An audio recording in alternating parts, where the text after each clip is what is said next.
Hello दोस्तों, स्वागत है आप सभी का हमारे यूट्यूब चैनल सक्सेस मिरर 2.0 पर। तो दोस्तों, आज हम आपके लिए लाए हैं SSGD के मोस्ट 20 वीवीआई क्वेश्चन जो आपके एग्जाम के लिए बहुत ही महत्वपूर्ण है। तो बिल्कुल भी स्किप ना करें और हमारे साथ लास्ट तक बने रहें। और अगर आपको हमारी वीडियो पसंद आए तो please like share and subscribe कर बेल आइकन को दबा लें ताकि हमारे आने वाली लेटेस्ट वीडियो आप तक सबसे पहले पहुँच सके। और लास्ट में मैं आपसे क्वेश्चन भी पूछूंगा जिसका आंसर आपको कमेंट बॉक्स में बताना है। साथ ही आप हमारे 20 क्वेश्चन में कितना अटेम्प्ट कर पाते हो कमेंट बॉक्स में ज़रूर लिखें। तो चलिए स्टार्ट। हमारा पहला सवाल है, विश्व कप 2023 में किस खिलाड़ी को गोल्डन बॉल से सम्मानित किया गया? तो विश्व कप 2023 में किस खिलाड़ी को गोल्डन बॉल से सम्मानित किया गया? तो हमारा इसका राइट आंसर हो जाएगा option number A, Mohammed Shami. Mohammed Shami को वर्ष 2023 में सबसे ज़्यादा विकेट यानी 6 मैच में 24 विकेट लिए जिसके कारण उनको गोल्डन बॉल से सम्मानित किया गया। वहीं मोहम्मद शमी ने 2 बार 5-5 विकेट लिए और 1 बार 4 विकेट लिए। साथ ही गोल्डन बॉल की बात हो रही है मोहम्मद शमी, तो ये गोल्डन बैट किसको मिला था? तो गोल्डन बैट विराट कोहली को मिला था क्योंकि उन्होंने पूरे टूर्नामेंट में सबसे ज़्यादा रन बनाए जिसमें से 738 रन बनाकर टॉप पे रहे जिसके कारण उनको गोल्डन बैट से सम्मानित की गई। अब बात करें विश्व कप 2023 की, तो विश्व कप 2023 का विजेता कौन सा देश है? तो विश्व कप 2023 का विजेता ऑस्ट्रेलिया रहे और भारत सेकंड पायदान पर रहे। हमारा अगला सवाल है, निम्नलिखित में से कौन भारतीय संविधान की गैर संघीय विशेषता है?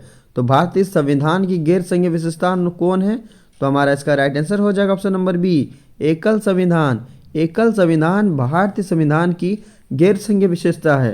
एकल संविधान किस देश से लिया गया है? तो एकल संविधान ब्रिटेन के संविधान से लिया गया है। वहीं बात की है स्वतंत्र न्यायपालिका, तो स्वतंत्र न्यायपालिका अमेरिका से लिया गया है। लिखित संविधान, लिखित संविधान अमेरिका से लिया गया है। शक्तियों का विभाजन, शक्तियों का विभाजन कनाडा से लिया गया है। हमारा अगला सवाल है, भारत में शासन के स्वरूप का वर्णन करने के लिए संविधान की प्रस्तावना में निम्नलिखित में से किस वाक्यांश का प्रयोग नहीं किया गया है? तो भारत में शासन के स्वरूप का वर्णन करने के लिए संविधान की प्रस्तावना में किस वाक्यांश का प्रयोग नहीं किया गया है? तो हमारा इसका राइट आंसर हो जाएगा ऑप्शन नंबर ए, संघ का। 42वें संविधान संशोधन 1976 के द्वारा गणतंत्र, समाजवादी और पंचनिरपेक्ष ये तीनों ही शब्द का प्रयोग संविधान में किया गया है परंतु संघीय शब्द का प्रयोग नहीं किया गया है, इसलिए हमारा इसका राइट आंसर हो जाएगा ऑप्शन नंबर ए। हमारा अगला सवाल है, पामेल हॉर्स, रोमन रिंग्स और वाल्टिंग टेबल कुछ शब्द हैं जो किस खेल से संबंधित है? तो पामेल हॉर्स, रोमन रिंग्स और वाल्टिंग टेबल किस खेल से संबंधित है? तो हमारा इसका राइट आंसर हो जाएगा ऑप्शन नंबर ए, जिम्नास्टिक। ये तीनों ही शब्द जिम्नास्टिक से संबंधित है।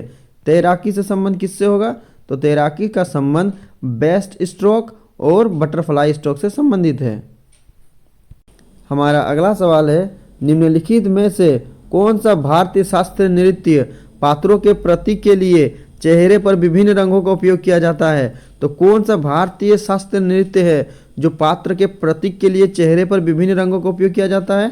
तो हमारा इसका राइट आंसर हो जाएगा option number B, Kathakali. Kathakali का त्यौहार भारतीय शास्त्रीय वह त्यौहार है जिसमें पात्रों के प्रतीक के लिए चेहरे पर विभिन्न रंग का उपयोग किया जाता है। अच्छा, कथकली का त्यौहार कहाँ मनाया जाता है? तो कथकली का त्यौहार केरल में मनाया जाता है और केरल में बी.एन. मेनन कथकली के लिए सबसे ज़्यादा प्रसिद्ध है। ओडिसी, ओडिसी का त्यौहार किस राज्य में मनाया जाता है? तो ओडिसी का त्यौहार उड़ीसा में मनाया जाता है जहाँ पर इंद्राणी रहमान इसके लिए सबसे ज़्यादा प्रसिद्ध है। भरतनाट्यम, भरतनाट्यम का त्यौहार किस राज्य में मनाया जाता है? तो भरतनाट्यम का त्यौहार तमिलनाडु में मनाया जाता है और इस नाट्यम के माध्यम से ई कृष्णा अय्यर और रुक्मणी देवी अरिंदेल सबसे ज़्यादा फेमस हैं। मोहिनी अट्टम, मोहिनी अट्टम का त्यौहार किस राज्य में मनाया जाता है? तो मोहिनी अट्टम का त्यौहार केरल में मनाया जाता है और वी.एन. मेनन मोहिनी अट्टम नृत्य में भी प्रसिद्ध हैं। हमारा अगला सवाल है, रामानुजाचार्य की प्रतिमा स्टैचू ऑफ इक्वलिटी निम्नलिखित में से किस राज्य में स्थित है? तो स्टैचू ऑफ इक्वलिटी किस राज्य में स्थित है? तो हमारा इसका राइट आंसर हो जाएगा option number C, Telangana. Ramanujacharya की प्रतिमा स्टैचू ऑफ इक्वलिटी हैदराबाद के तेलंगाना में स्थित है। अच्छा, इस मूर्ति का अनावरण किसने किया था? तो इस मूर्ति का अनावरण प्रधानमंत्री श्री नरेंद्र मोदी ने फरवरी 2022 में की थी और इसकी ऊंचाई 216 फीट है। हमारा अगला सवाल है, 1854 में ईस्ट इंडिया कंपनी के कोर्ट ऑफ डायरेक्टर्स द्वारा भेजा गया चार्ल्स वुड डिस्पैच का संबंध किससे था? तो 1854 में जो ईस्ट इंडिया कंपनी ने डायरेक्टर्स को भेजा था, जिसमें से चार्ल्स वुड डिस्पैच का संबंध किससे था? तो हमारा इसका राइट आंसर हो जाएगा ऑप्शन नंबर डी, शिक्षा से। 1854 में चार्ल्स वुड ने इसे शुरुआत की थी। साथ ही इसे भारत में अंग्रेजी शिक्षा के मैग्ना कार्टा के रूप में भी जाना जाता है। हमारा अगला सवाल है, खानवा का युद्ध बाबर और किसके बीच हुआ था? तो खानवा का युद्ध बाबर और किनके बीच लड़ा गया था?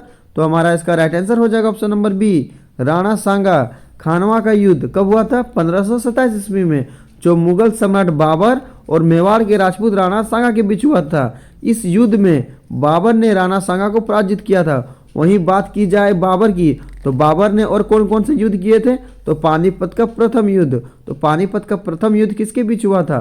तो पानीपत का प्रथम युद्ध बाबर और इब्राहिम लोदी के बीच हुआ था, जिसमें बाबर ने जीता था। और ये कब हुई थी? 1526।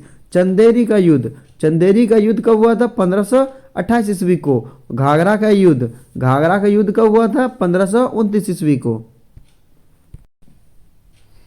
हमारा अगला सवाल है, रेगिस्तान परिस्थितियों की प्रति सहनशील पौधों को क्या कहा जाता है? तो रेगिस्तान परिस्थितियों की प्रति सहनशील पौधों को क्या कहा जाता है? तो हमारा इसका राइट आंसर हो जाएगा ऑप्शन नंबर डी, मरुद्भिद, जेरोफाइटिक। इसे हम लोग क्या कहते हैं? जेरोफाइटिक कहते हैं। हमारा अगला सवाल है, किस मुगल सम्राट ने एलोरा के कैलाश मंदिर को तोड़ने का प्रयास किया था? तो किस मुगल सम्राट ने एलोरा के कैलाश मंदिर को तोड़ने का प्रयास किया था? तो हमारा इसका राइट आंसर हो जाएगा ऑप्शन नंबर ए, औरंगजेब। औरंगजेब ने एलोरा के कैलाश मंदिर को तोड़ने का प्रयास किया था। जब बात औरंगजेब की हो रही है, तो आइए इसके कुछ फैक्ट के बारे में जानते हैं। जैसे औरंगजेब ने कब से कब तक शासन किया था? तो औरंगजेब ने 1658 से लेकर 1707 ईस्वी तक शासन किया था। औरंगजेब को जिंदा पीर कहा जाता है और औरंगजेब ने सिखों के 9वें गुरु गुरु तेग बहादुर की हत्या कर दी थी।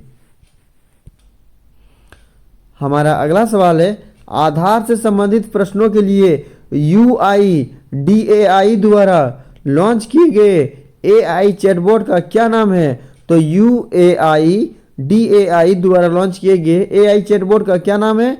तो हमारा इसका राइट आंसर हो जाएगा ऑप्शन नंबर डी, आधार मित्र।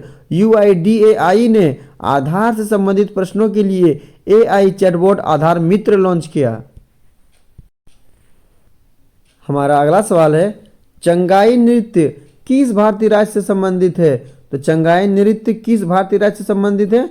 तो हमारा इसका राइट आंसर हो जाएगा ऑप्शन नंबर सी, नागालैंड। चंगाई नृत्य का संबंध नागालैंड से है। जब बात नृत्य की हो रही है, तो आइए कुछ फैक्ट के बारे में जानते हैं। जैसे मध्य प्रदेश, तो मध्य प्रदेश में कौन सा नृत्य मनाया जाता है? तो मध्य प्रदेश में गोरमारिया मटकी नृत्य मनाया जाता है। महाराष्ट्र, महाराष्ट्र में कौन सा नृत्य प्रसिद्ध है? तो महाराष्ट्र में लावनी और तमाशा प्रसिद्ध है। नागालैंड, नागालैंड में और एक त्यौहार प्रसिद्ध है जिसे हम लोग क्या जानते हैं? हॉर्नबिल महोत्सव। हॉर्नबिल महोत्सव नागालैंड में मनाया जाता है। वहीं झारखंड, झारखंड में कौन सा नृत्य प्रसिद्ध है? तो छाऊ नृत्य और संथाली नृत्य।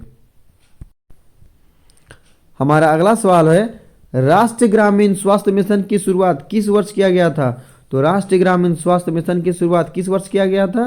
तो हमारा इसका राइट आंसर हो जाएगा ऑप्शन नंबर सी, वर्ष 2005 को। राष्ट्रीय ग्रामीण स्वास्थ्य मिशन NRHM की शुरुआत 12 अप्रैल 2005 को तत्कालिक प्रधानमंत्री डॉक्टर मनमोहन सिंह द्वारा ग्रामीण आबादी, विशेष रूप से कमजोर समूहों को सुलभ, सस्ती और गुणवत्तापूर्ण स्वास्थ्य की देखभाल के लिए यह योजना शुरू की गई थी।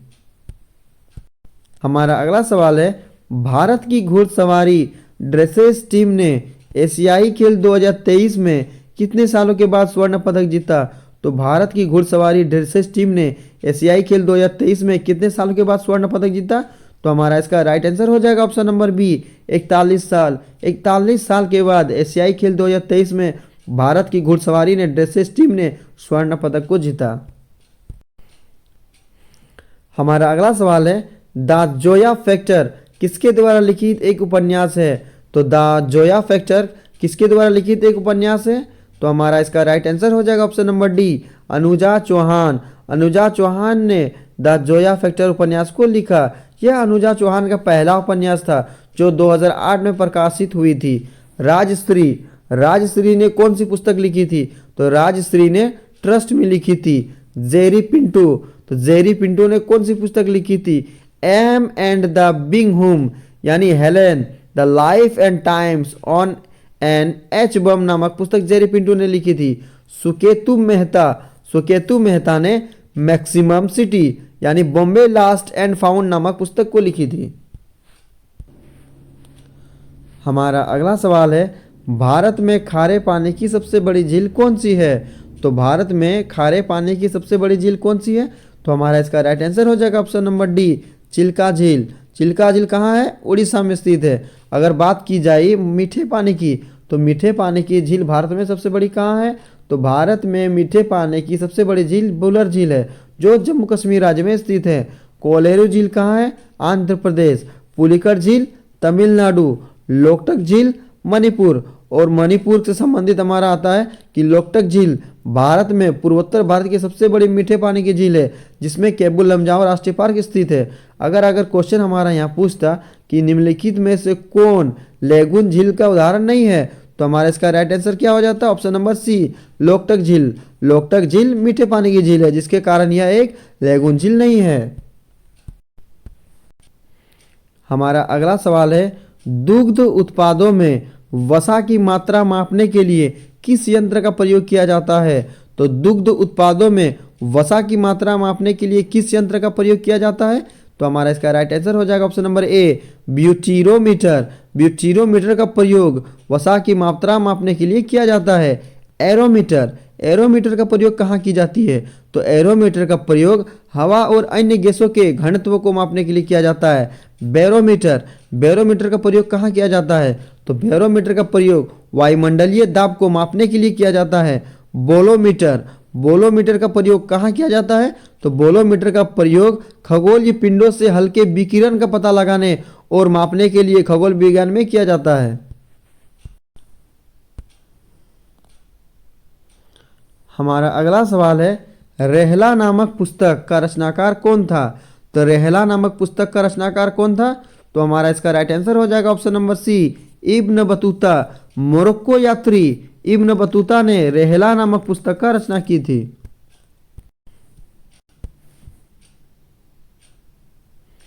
हमारा अगला सवाल है, भारत में शून्य आधारित बजट सर्वप्रथम किसने प्रस्तुत किया था?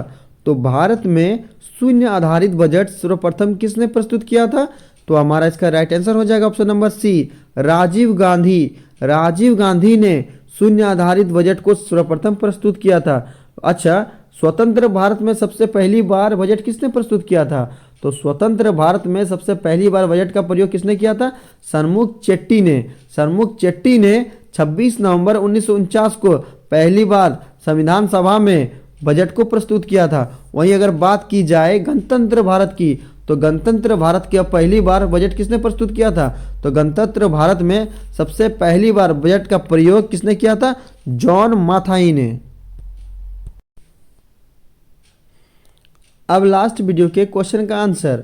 लास्ट वीडियो में मैंने आपसे क्वेश्चन पूछा था कि संविधान का कौन सा अनुच्छेद राज्यों में विधान परिषदों के गठन से संबंधित है? तो संविधान का कौन सा अनुच्छेद राज्यों में विधान परिषदों के गठन से संबंधित है?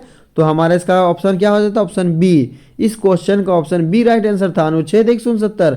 और लगभग सभी स्टूडेंट ने इसका सही जवाब दिया और मोस्टली स्टूडेंट ने इसके बारे में डिटेल्स में लिखा। मैं एक बार फिर आपको बोलूँगा कि आपको क्वेश्चन के बारे में जितना ज़्यादा से ज़्यादा पता हो आप लिखा करो, क्योंकि जो चीज़ें आप लिख देते हो वो आप कभी नहीं भूलते हो। अब आपके लिए आज का क्वेश्चन। आज का क्वेश्चन है, निम्नलिखित में से कौन सी पुस्तक आर्यभट्ट द्वारा लिखी गई थी? तो कौन सी पुस्तक आर्यभट्ट द्वारा लिखी गई थी? 4 ऑप्शन आपका दिया गया है, आपको इसका राइट आंसर कमेंट बॉक्स में लिखना है। आई होप दोस्तों आपको हमारी वीडियो पसंद आई है, तो please like share and subscribe कर बेल आइकन को दबा ले, ताकि हमारे आने वाली लेटेस्ट वीडियो आप तक सबसे पहले पहुंच सके। तो चलिए मिलते हैं नेक्स्ट वीडियो में, तब तक के लिए बाय बाय, टेक केयर।